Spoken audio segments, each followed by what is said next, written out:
Seja muito bem-vindo a mais uma aula da Escola do Discípulo. Meu nome é Felipe Breder e nós estamos na exposição do Evangelho de João. E hoje, enfim, nós vamos começar no texto, João capítulo 1, nos 18 primeiros versículos. Veremos o que significa o fato de Jesus ser o Verbo que estava com Deus desde o princípio.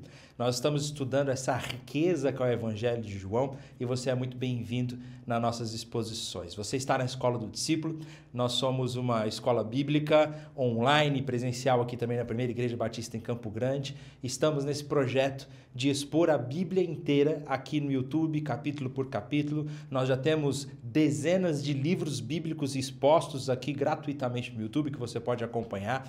Então ajuda muito você deixar a sua curtida, o seu gostei, né? Compartilhar com seus amigos, nos grupos da sua igreja, nos pequenos grupos. Isso tem nos ajudado bastante. Você considerar a possibilidade de se tornar membro do nosso canal, isso nos ajuda bastante. Talvez, não sei se dá para perceber, mas hoje nós estamos com uma iluminação nova aqui no estúdio. Graças a Deus nós conseguimos adquirir um novo kit de iluminação e isso graças ao apoio dos irmãos, graças a todos vocês que acompanham, que deixam a curtida, né? Que assistem os anúncios do YouTube pela monetização que nos ajuda. Todo o investimento que chega, todo o recurso que chega na Escola do Discípulo fica na própria Escola do Discípulo. Nós reinvestimos aqui nos nossos projetos. Eu já sou sustentado pela nossa igreja local, então todo o recurso que chega fica aqui na escola. Você pode considerar ser um apoiador, um membro do canal também, se você se sente abençoado por esse ministério. Nós vamos então continuar hoje a nossa exposição. Começamos na semana passada com uma introdução ao Evangelho de João e se você percebeu, hoje nós não estamos ao vivo, infelizmente. Essa é uma aula gravada que está como estreia no YouTube, porque nesse exato momento eu estou pregando aqui na nossa igreja. Então, se você quiser até pausar a estreia, assistir a pregação ao vivo, né, no canal da Primeira Igreja Batista de Campo Grande, você assiste a nossa aula aqui depois, tá joia? Nós estamos então expondo o Evangelho de João e hoje nós vamos começar no primeiro capítulo, no versículo 1. Você também pode deixar os seus comentários aí. Vou abrir também uma caixinha de perguntas no Instagram para quem estiver acompanhando na estreia, né?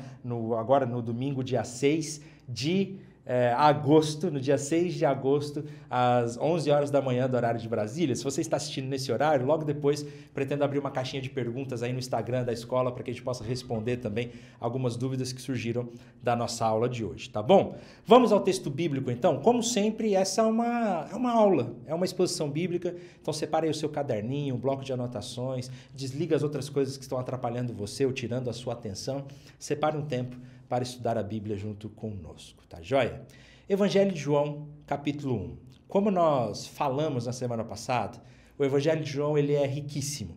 Ele é diferente de todos os outros evangelhos, muito diferente do Evangelho de Lucas, do Evangelho de Marcos, do Evangelho de Mateus, né? Mateus, Marcos e Lucas.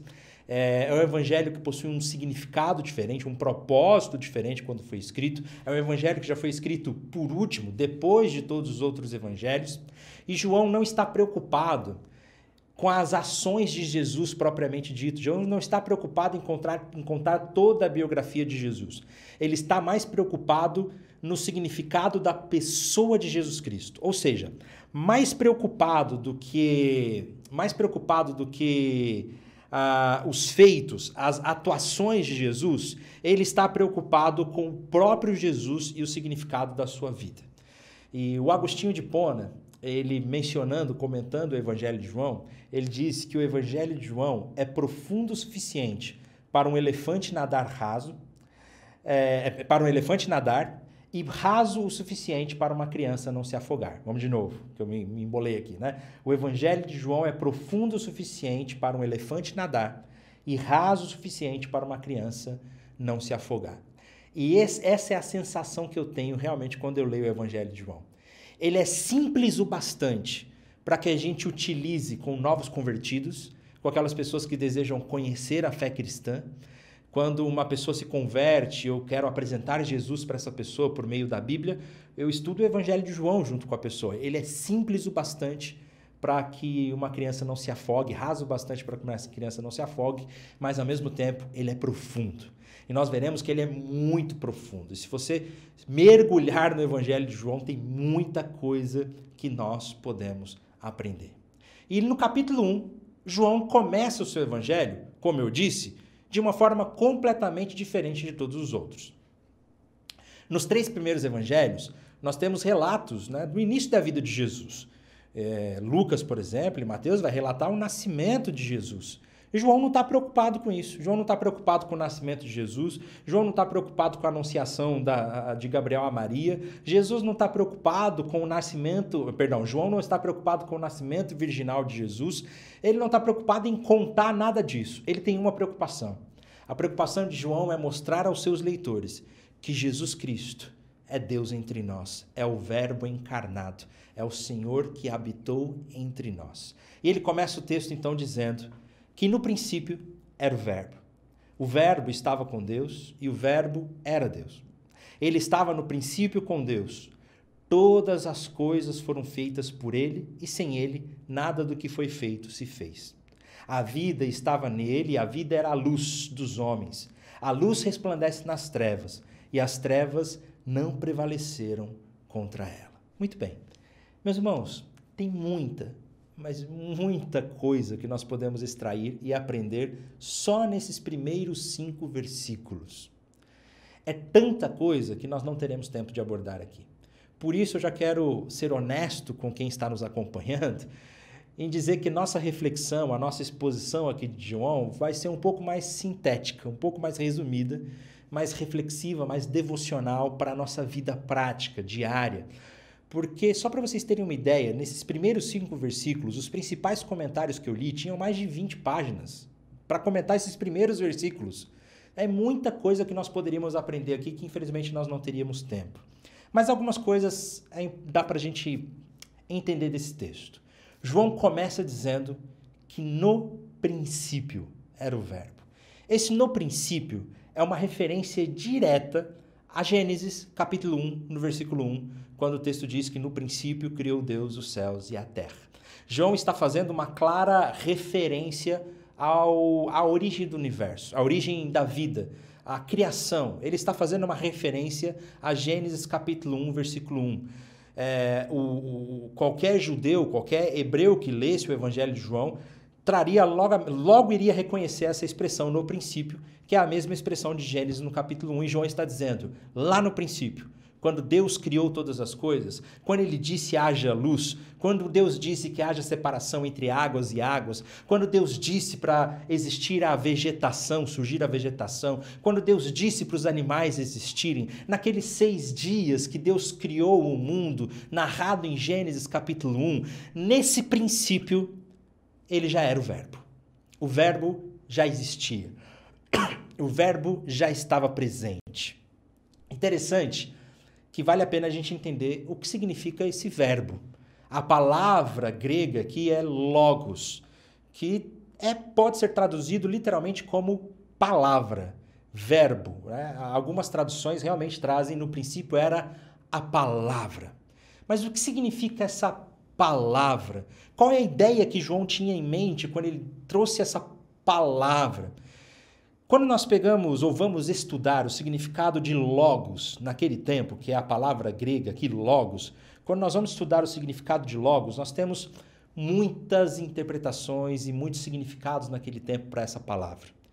Por exemplo, os gregos tinham a ideia de um logos como um certo intermediário que foi o responsável por criar toda a matéria, havia uma divindade. Nesse tempo, o platonismo era uma filosofia muito forte e um proto-gnosticismo já estava começando a surgir, já existia uma certa gnose nessa época, uma ideia de que o mundo espiritual é o bom e a matéria é ruim. Isso vem de Platão, né? Tudo que é material é ruim, o importante é o mundo das ideias, o importante é o que é espiritual. Então, os gregos tinham uma ideia que o ser divino, ele era completamente espiritual e não podia se corromper com a matéria. Então existia um ser divino que seria algo intermediário, porque o Criador não poderia se corromper criando algo material. Então existia um certo intermediário que eles chamavam de logos, de palavra, de verbo. Esse logos teria sido o intermediário que criou a matéria. Essa era uma das ideias que estava na cabeça das pessoas com essa palavra logos. Mas não só isso, nós temos, por exemplo, o próprio contexto judaico, o contexto hebreu, em que palavra tem um poder muito grande. Nós vemos lá em Gênesis, no capítulo 1, que Deus criou por meio da palavra. E disse Deus, foi por meio da palavra que Deus criou todas as coisas. Esse também pode ser um significado. O que João tinha em mente quando ele se referiu a Jesus como palavra, como verbo? Sabe o que é mais incrível? Que nós não podemos ter certeza do que é que João estava pensando. Qual era a ideia de João ao dizer esse verbo? É nesse sentido que nós dizemos que o Evangelho de João ele é simples e raso, mas ao mesmo tempo muito profundo. Porque pode ser que João tenha usado essa palavra verbo, logos, propositalmente para atingir todos esses contextos culturais. João ele poderia estar na cabeça, João poderia estar em mente, ou melhor, poderia estar na mente de João os gregos da gnose, que acreditavam nesse logos como um ser divino intermediário. João podia estar imaginando naquelas palavras de Deus lá na criação, e disse Deus, foi por meio da palavra que ele criou, assim como ele também podia estar em mente na palavra personificada da sabedoria que nós encontramos no Antigo Testamento também. Isso é interessante. Isso também poderia estar na mente dos judeus daquele tempo. Olha só o que diz Provérbios no capítulo 8, no versículo 22. Nós temos a famosa história de quando... Nós temos o famoso relato de quando a sabedoria de Deus é relatada em forma humana, de forma personificada, né? Ele diz, olha, Provérbios capítulo 8, o Senhor, a sabedoria dizendo, o Senhor me possuía no início da sua obra, antes das suas obras mais antigas. Fui estabelecida desde a eternidade, desde o princípio, antes do começo da terra. Ou seja, João podia muito bem estar pensando nessa palavra, na sabedoria de Deus personificada em Provérbios capítulo 8, mas agora essa sabedoria personificada também se encarnou em Jesus Cristo. Olha que interessante. Afinal de contas, o que João tinha em mente quando ele falou que Jesus era a palavra? O que isso significa? Ele estava pensando nos gregos, que falavam que a palavra era um ser intermediário? Ele estava pensando nos judeus, que entenderam essa palavra como a própria sabedoria de Deus personificada de Provérbios 8? Ou ele estava em mente, ou ele estava querendo dizer que Jesus é a palavra que Deus falou lá em Gênesis no capítulo 1, por meio da palavra? Qual é a ideia? Nós não temos certeza. A certeza que nós temos é que é como se João estivesse fazendo uma interpretação de Gênesis aqui e falando o seguinte, olha, na verdade, tudo que você possa imaginar como a palavra, como logos, qualquer imaginação que você tenha, se você acha que ele é um ser intermediário, se você acha que o logos é a sabedoria de Deus de Provérbios, se você acha que o logos é a palavra de Deus lá em Gênesis, a coisa que você precisa saber é que essa palavra verdadeiramente é Jesus. E ela habitou entre nós e ela se encarnou em nosso meio. É muito interessante. Jesus é a palavra. Mas eu gosto muito de ter em mente que João escreveu o seu evangelho para um público judaico, né? Os judeus leram esse texto. Os judeus leram o evangelho de João, os gentios também, mas ele tinha em mente o público judaico que leu o evangelho de João.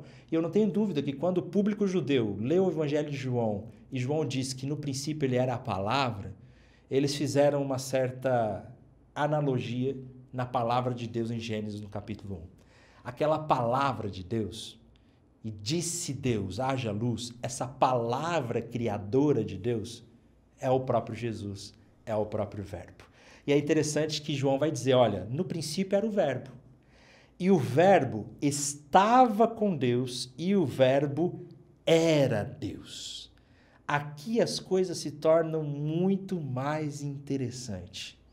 João já começa o seu evangelho com aquela polêmica que eu disse, né? E quando eu falo que João é polêmico, não é no sentido polêmico que a gente tem nas redes sociais de hoje em dia, mas é de causar confronto, de causar uma polêmica para que as pessoas tomem uma decisão. E logo nos primeiros versículos, João diz: a história que eu estou prestes a lhe contar é a história do Deus que se encarnou, do Deus que habitou entre nós, que no princípio era o Verbo. E esse Verbo, ele estava com Deus. Ele não só estava com Deus, como ele era o próprio Deus. Eis o grande mistério da presença de Jesus. Eis a grande revelação do Evangelho de João. Esse Jesus do qual nós vamos conhecer no Evangelho de João não é simplesmente um homem qualquer. Não é só um ser humano. Ele é Deus e Deus entre nós. Ele é divino. Ele é uma das pessoas da Trindade. Ele sempre esteve com Deus. É interessante que, durante todo o Evangelho de João, ele menciona Jesus como Filho de Deus. Mas aqui no prólogo, ele não usa filho. Ele não diz que no princípio ele estava com Deus e era o Filho de Deus. Não. Ele diz que no princípio estava com Deus e era o próprio Deus, que é para tirar qualquer dúvida. Jesus não é um ser criado posteriormente. Jesus não é um ser inferior ao Deus Pai. Ele é o próprio Deus. Ele é o próprio Deus.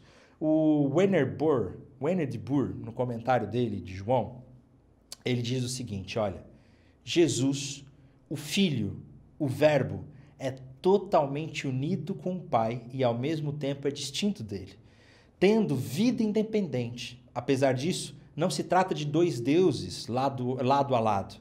Existe somente o único Deus verdadeiro e vivo. Esse Deus, no entanto, como Deus vivo, não é uma unidade rígida e oca. Ele vive em três pessoas, uma das quais é o Filho. E o fundamento da nossa fé, na verdade, o fundamento de tudo que nós cremos, é que Deus não é um Deus solitário. Deus não é um Deus sem unidade. Deus é um Deus triuno. Ele é um Deus e três pessoas. Deus Pai, Deus Filho e Deus Espírito Santo. Se você fica em dúvida quanto à Trindade, eu te convido a estudar com mais profundidade. Nós temos vídeos aqui no nosso canal já falando sobre o que é a Trindade, como nós podemos entender a Trindade.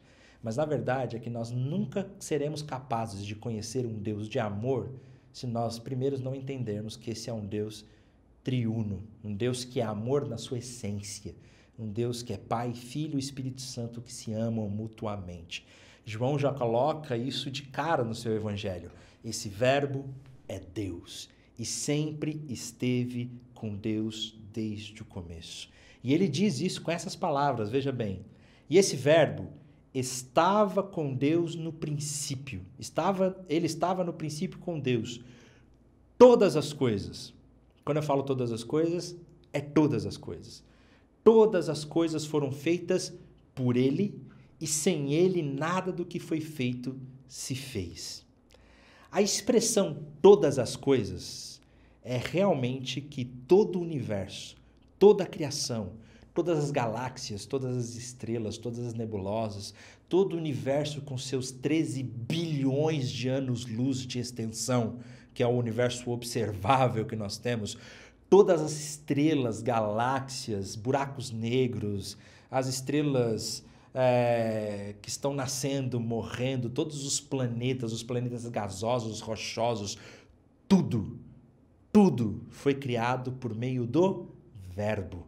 Tudo foi criado por meio dessa palavra. E quem é a palavra? Nós vamos descobrir quem é essa palavra. João está nos trazendo, dizendo justamente quem é essa palavra por meio do qual Deus criou todas as coisas. Interessante que João está dizendo, olha, lá no começo de tudo, lá na criação, essa palavra de Deus que estava com Deus, que era Deus, foi por meio dela que todas as coisas foram criadas e que tudo foi feito.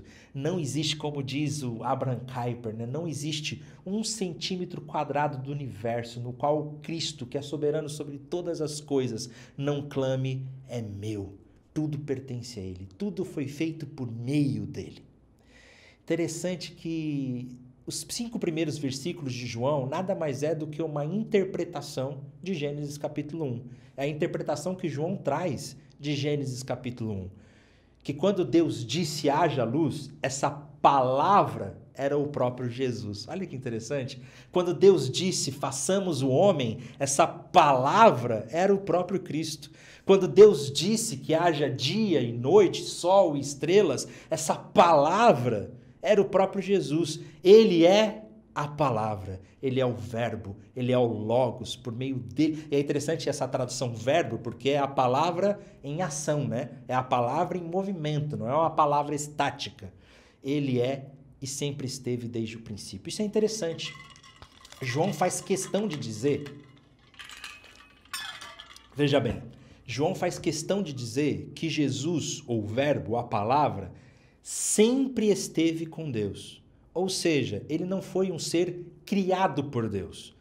Não é um ser que veio depois de Deus, como algumas heresias que surgiram depois na igreja primitiva, né, nos primeiros séculos da igreja. Muitas heresias surgiram e uma delas era a ideia de que Jesus não era Deus completamente e eternamente. Ele foi criado em algum momento, ele era menor de alguma forma. Não. João deixa claro, ele sempre esteve com Deus e ele sempre foi Deus desde a eternidade. E para finalizar os 5 primeiros versículos, ele diz que a vida estava nele. A vida estava nele.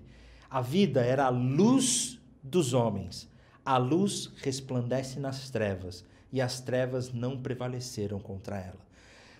Lembra que João está pensando aqui, ele está imaginando Gênesis capítulo 1. Fica claro que ele está trazendo Gênesis capítulo 1 na sua interpretação de quem é Jesus. E não sei se vocês lembram como que o texto de Gênesis capítulo 1 começa, dizendo que no princípio criou Deus os céus e a terra era sem forma e vazia. E disse Deus, haja luz. E foi a luz que começou a trazer forma e propósito e significado a toda a criação. E João ainda vai dizer que Jesus, essa palavra, esse verbo, ele é a luz dos homens. Que quando Deus criou todas as coisas, foi essa luz que envolveu a criação, essa luz que entrou na história e trouxe ordem, propósito e significado, era o próprio Jesus que estava com Deus desde o princípio, eternamente. Nesse extraordinário acontecimento onde Deus disse, haja luz, houve luz, ou seja, Jesus penetrou as trevas e as trevas não prevaleceram contra essa luz. É uma clara referência a Gênesis capítulo 1, onde Deus disse, haja luz no meio das trevas. E Jesus é essa luz em que as trevas nunca ganham dele. Interessante como o Evangelho de João começa com riquíssima informação. E nós já descobrimos no começo de tudo que Jesus não é simplesmente um homem qualquer.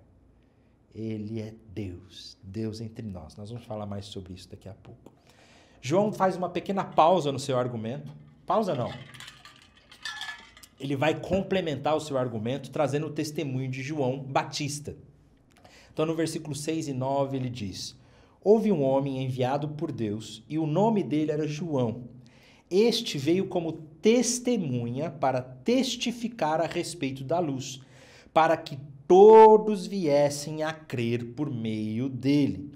Ele não era a luz, mas veio para dar testemunho da luz, a verdadeira luz, que, vinda ao mundo, ilumina toda a humanidade. João agora ele complementa o seu argumento dizendo, olha, tudo isso que eu estou falando possui testemunho fiel e digno. Vocês podem confirmar esse testemunho. Uma dessas testemunhas foi o próprio João Batista, aquele que veio preparar o caminho, um profeta poderoso. Jesus mesmo disse que ele foi um grande profeta. João mesmo não era a luz, ele apenas apontava para a luz, para que todos viessem a crer. Eis o objetivo polêmico do Evangelho de João, para que todos creiam. O objetivo desse evangelho, o objetivo dessa mensagem é literalmente te colocar contra a parede e obrigar você a tomar uma decisão. Você crê? Você crê nesse Jesus que é Deus? Você crê nesse verbo, nessa palavra que criou todas as coisas? Você crê ou não crê? Esse é o objetivo do testemunho. Esse é o objetivo dessa palavra. Você precisa crer ou rejeitar. Mas é interessante que o texto faz essa referência de que João não era luz, ele apenas testemunhava, apontava para a luz. É isso que nós precisamos nas nossas igrejas hoje. É isso que nós precisamos na nossa comunidade. É isso que nós precisamos na nossa vida. O que tem de gente querendo ser luz, o que tem de gente querendo que as pessoas olhem para nós, né, para si mesmo, o que tem de gente com a teologia da Xuxa, como o Rodrigo Bibo disse, né, no livro dele, O Deus que Destrói Sonhos. Eu recomendo muito esse livrinho, inclusive. E ele fala, né, sobre a teologia da Xuxa. Qual que é a teologia da Xuxa? É aquela musiquinha. Tudo que eu quiser, o cara lá de cima vai me dar. Lembram disso? Essa teologia de que tudo que eu quiser, Deus vai me dar, de que Deus me serve, de que as coisas giram ao meu redor, de que eu sou o centro da galáxia, de que a vida gira ao meu redor. E nós precisamos nos lembrar que, na verdade, o centro da galáxia, o centro do universo, o centro de todas as coisas é o Verbo, é a palavra, é Jesus Cristo. Ele é a luz. E quando a Bíblia fala que João não era a luz, apontava para a luz, isso nos dá testemunho de como nós devemos viver. A nossa missão na Terra não é simplesmente ser a luz, mas apontar para a luz. Mostrar quem é a verdadeira luz. Sim, é claro que o próprio Jesus disse que nós somos a luz do mundo, mas é uma outra metáfora, né? A Bíblia tem várias metáforas. Uma das metáforas é que realmente nós somos a luz do mundo, mas o nós somos a luz do mundo é que a luz, na verdade, é o próprio Jesus. Nós só brilhamos a luz de Cristo. Nós não somos o centro. Nós fomos chamados para apontar para a verdadeira luz e é isso que nós precisamos ser como testemunhas. A verdadeira testemunha é aquela que aponta para o que de fato aconteceu, que aponta para a verdadeira luz. Portanto, João veio dar testemunho de quem ele era e nós também precisamos fazer isso. Ele continua no versículo 10, dizendo que essa palavra, o verbo, estava no mundo, mas o verbo estava no mundo. O mundo foi feito por meio dele, mas o mundo não o conheceu. Veio para os que era seu, e os seus não o receberam. Mas a todos quantos receberam, deu-lhes o poder de serem feitos filhos de Deus, a saber, os que creem em seu nome, os quais não nasceram do sangue, nem da vontade da carne, nem da vontade do homem, mas de Deus. Muito bem. Algumas coisas interessantes. João diz, a palavra, o verbo, ele estava no mundo. Isso é claramente uma polêmica contra os gnósticos. Aquele gnosticismo que eu falei, que era um proto que estava surgindo, a ideia de que o ser divino não pode se envolver com esse mundo mal, com essa matéria caída, tudo que é matéria e corpo é ruim, bom mesmo é o espiritual, é o transcendente, é nós nos libertarmos desse corpo corrompido. Essa era a ideia do gnosticismo, né? E, então, para os gnósticos, ou para essa galera que acreditava nisso, é um absurdo você imaginar um Deus que está envolvido com a matéria, que está envolvido com o mundo. E João já diz justamente o contrário. Ele fala, olha, esse verbo, essa palavra, ele estava no mundo. Ele está envolvido com a sua criação. Ele nunca ficou distante da sua própria criação. O mundo foi feito por meio dele, mas o mundo não o conheceu. Mas o mundo não o conheceu. Veio para o que era seu, e os seus não o receberam. Essa é a grande história de Deus, né? A história que nós já conhecemos. Que Deus criou o mundo, Deus criou o universo, Deus criou o ser humano para se relacionar com ele, mas nós o rejeitamos. E o pecado entrou na humanidade. Nós rejeitamos a Deus como nosso Senhor, como nosso Criador. O pecado entrou no mundo e nós não reconhecemos o nosso Criador. Nós não reconhecemos aquele que nos amou primeiro, aquele que nos criou. O pecado nos separou de Deus, o pecado nos afastou de Deus. E é isso que acontece por meio do pecado. E a palavra ainda vai dizer que todos nós pecamos, que todos, de alguma forma, todos nós rejeitamos a Deus. Todos nós olhamos para a palavra, para o verbo e dissemos que não o reconhecíamos, que não o reconhecemos. Mas aqui especificamente, quando ele diz veio para o seu, veio para o que era seu e os seus não o receberam, ele está fazendo uma ênfase a Israel, aos judeus, ao povo de Deus, o primeiro para o qual Jesus veio e foi rejeitado. Não o reconheceram. E aí João vai dizer, olha, mas a todos quanto receberam, vê a grande mudança, João está dizendo, ele veio para os seus, ele veio para os judeus, ele veio para o povo de Deus prometido, o escolhido, o povo de Israel, descendente de Abraão, Isaque e Jacó, ele veio para os seus, mas os seus os rejeitaram.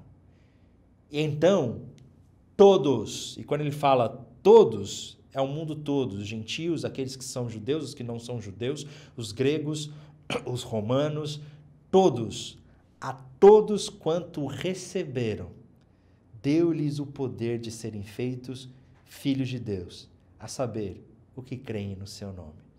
E aqui nós já começamos com uma boa notícia. O Evangelho já está sendo pregado a nós nesses 10 primeiros versículos do Evangelho de João. João já está nos trazendo a mensagem da boa notícia de Deus. Que o nosso coração rejeitou a Deus desde o começo. O nosso coração é mau, o nosso coração é pecador. Nós não reconhecemos ao Senhor. Mas a todos quanto o conheceram. E o que é conhecer? Quem são aqueles que conheceram? Aqueles que creram em seu nome. Que nome? Aqui não apareceu o nome ainda. João não menciona Jesus aqui ainda. Ele vai ser mencionado daqui a pouco, mais para frente. Só que qual é esse nome? É a palavra, é o verbo. É Jesus Cristo. Todos aqueles que creem em Jesus, Deus deu-lhes o poder de se tornarem filhos de Deus. Isso é estupendo. Isso é maravilhoso, mesmo. Você consegue entender a preciosidade desse versículo? A gente tem essa ideia de que todo mundo é filho de Deus. Isso faz parte da nossa cultura, né? Todos são filhos de Deus. De certa forma, isso é verdade. Todos realmente são filhos de Deus porque foram criados por Deus. Todo mundo é filho de Deus porque é criatura de Deus. Isso é verdade. Mas aqui, João está falando de um outro relacionamento. João está falando de filho de Deus no sentido de conhecer, de adoção, de relacionamento, de verdadeiros filhos. E os verdadeiros filhos que têm direito à herança, que têm direito a relacionamento, que têm direito à terra, que têm direito a fazer parte da família, esses filhos são aqueles que creem. Aqueles que creram no nome de Jesus, receberam o direito, receberam o poder de se tornarem filhos de Deus, que creram no seu nome. Isso é maravilhoso. Você tem ideia do quão maravilhoso é nós sermos declarados filhos de Deus? O Charles Spurgeon, famoso pregador, né? Ele vai dizer que não existe nada mais precioso do que nós crermos no nome de Jesus e recebemos essa vida. E olha a analogia que ele faz, é linda. Ele diz o seguinte, olha, um grão de fé em Cristo, um grãozinho de fé em Cristo, vale mais do que um diamante do tamanho do mundo. Sim, embora você deva juntar essas joias, tantas quanto as estrelas do céu em número, elas não valeriam nada comparadas com o menor átomo de fé em Jesus Cristo, o eterno Filho de Deus. Que preciosidade é poder crer no Filho de Deus, poder crer em Jesus Cristo. E eu lhe faço a pergunta, você crê nesse nome? Você crê nessa palavra que estava com Deus e que criou todas as coisas? Você crê nessa palavra que é o próprio Deus e tem o poder de nos tornarmos filhos transformados? Você crê nisso? Você crê? Que preciosidade é nós podermos crer. Ele não era a luz, mas veio para dar testemunho da luz, a verdadeira luz ao mundo. Deu-lhes o poder de crerem em seu nome, os quais não nasceram do sangue, nem da vontade da carne, nem da vontade do homem, mas Deus. É uma obra de Deus. Essa questão de não nascer do sangue, mas do Espírito, nós vamos falar mais sobre ela mais para frente.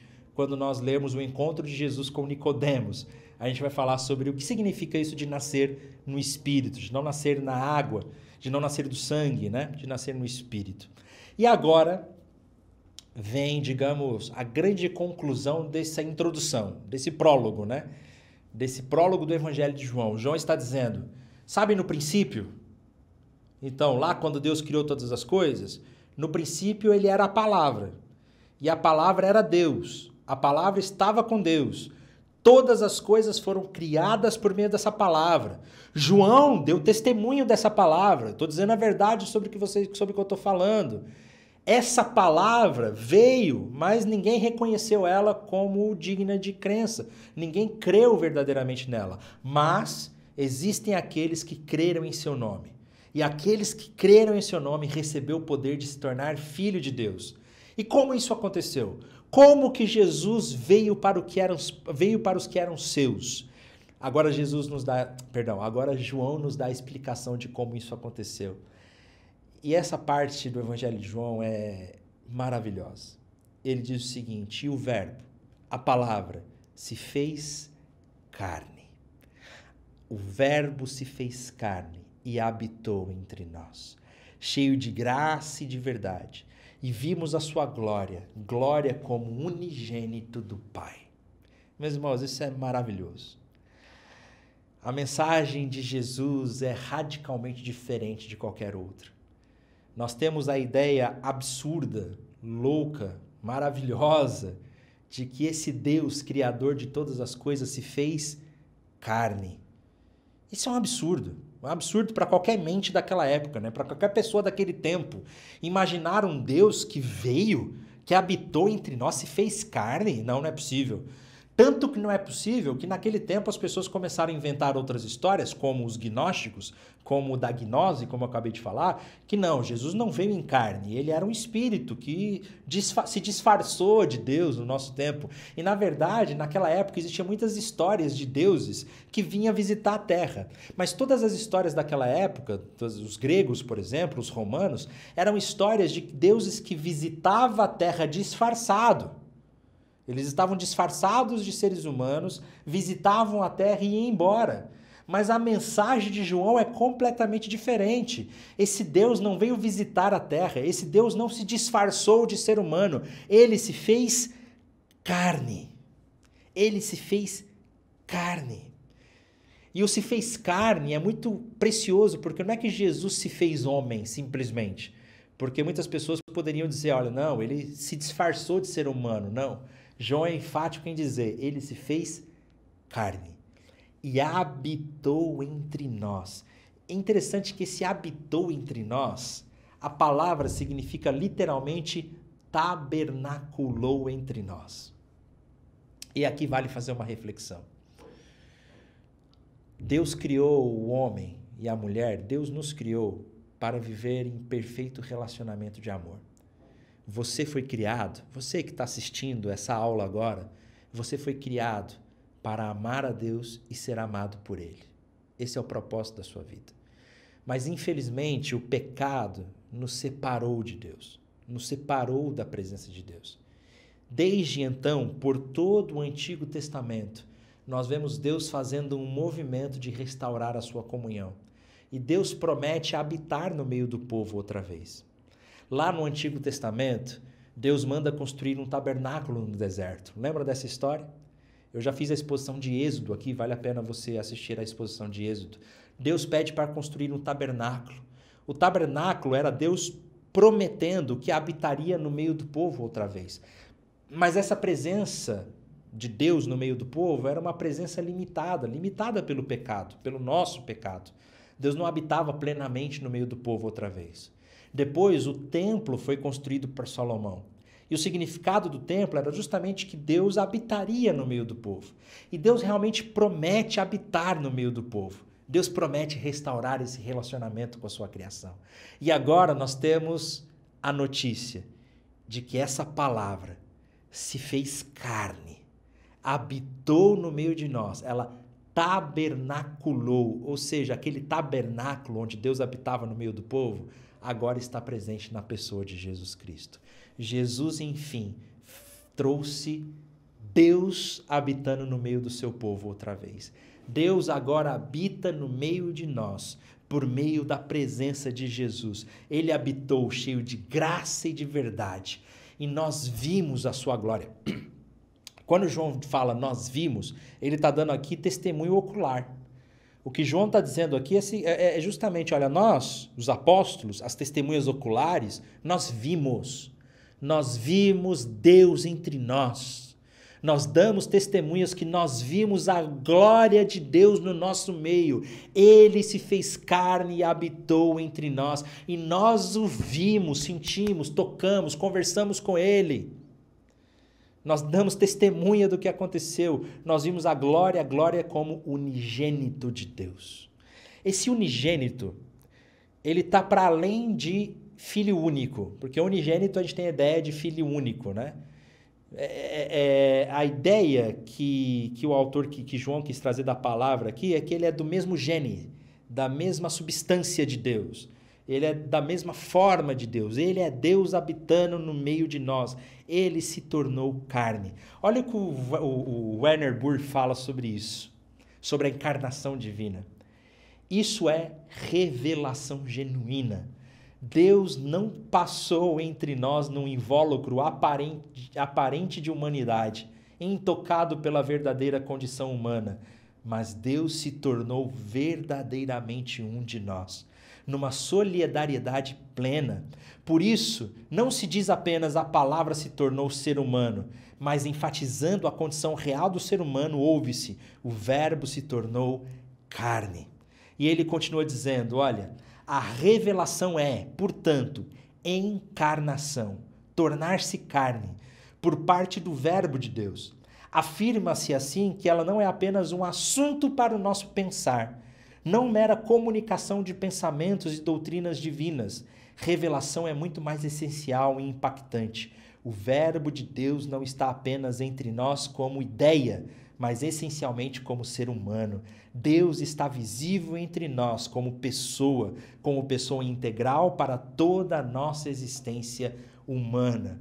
Meus irmãos, que preciosidade! Deus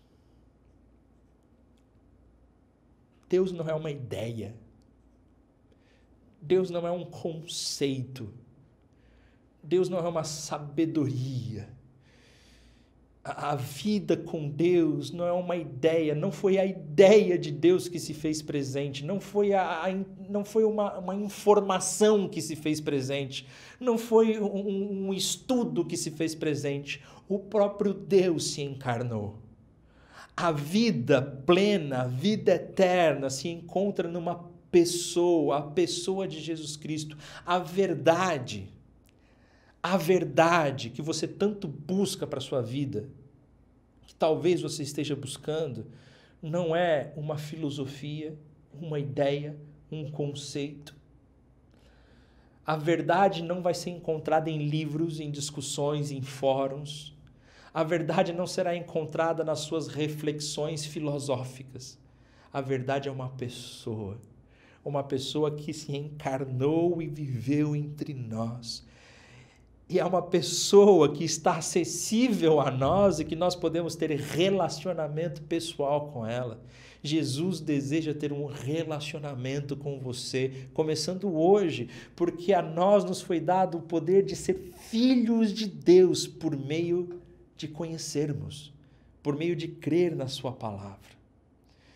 E o texto continua dizendo, no versículo 15 e 18, João dá testemunho a respeito dele e exclama, este é aquele de quem eu dizia, ele vem depois de mim, mas é mais importante do que eu, pois já existia antes de mim.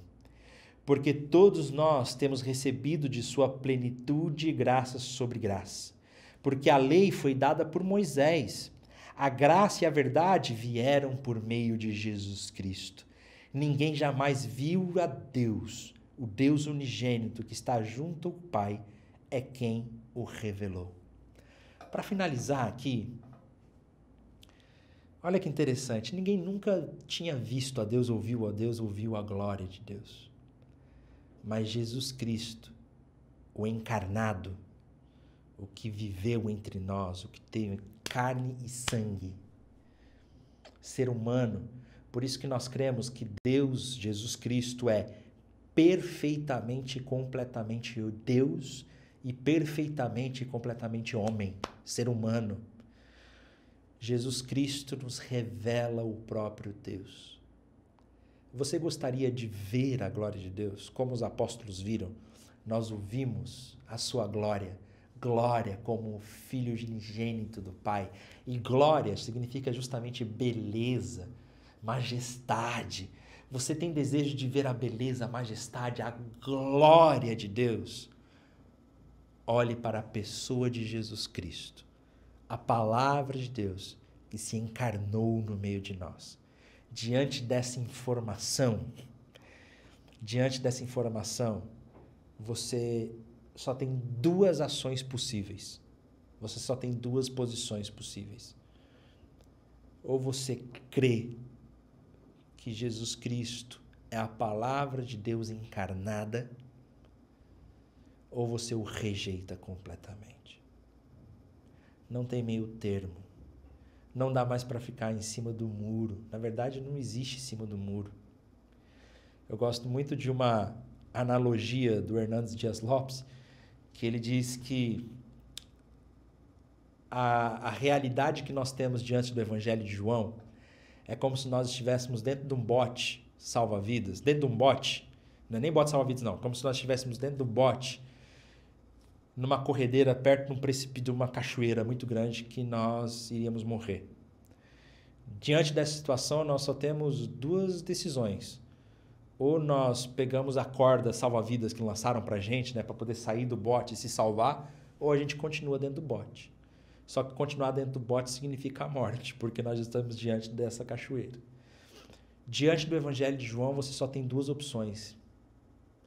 Ou você rejeita completamente que Jesus é Senhor da sua vida, ou você reconhece que Ele é o Verbo encarnado, Deus entre nós, Criador de todas as coisas, que infelizmente nós não o reconhecemos por causa do nosso pecado, mas agora que Ele se encarnou, Ele nos deu o poder de receber, de sermos filhos de Deus por meio do seu nome.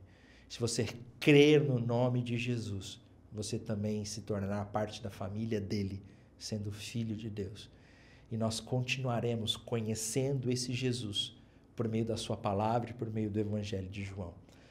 Hoje nós ficamos só nos primeiros 18 versículos, que já é muita coisa. E, meus irmãos, o que eu fiz aqui foi só uma reflexão, tá? Um resumo do resumo, porque tem muita coisa para nós aprendermos nesse texto. Fica o desafio para que você leia e estude um pouco mais. Leia o Evangelho de João junto com a gente. Semana que vem nós estamos de volta. Domingo que vem, se Deus quiser sim, estaremos ao vivo. Mas mesmo não estando ao vivo, deixa o seu comentário, deixa a sua pergunta aí. Se você está assistindo agora na estreia, no domingo, dia 6 de agosto de 2023, vá lá no Instagram da Escola do Discípulo, que vai ter uma caixinha de perguntas lá para que a gente possa conversar sobre a aula de hoje, sobre o Evangelho de João. Espero que você tenha sido abençoado. Espero que essa palavra tenha tomado conta do seu coração, tenha te deixado feliz, transformado e que a gente tenha cada vez mais comunhão com essa palavra que se encarnou. Amém? Que Deus abençoe você e até semana que vem.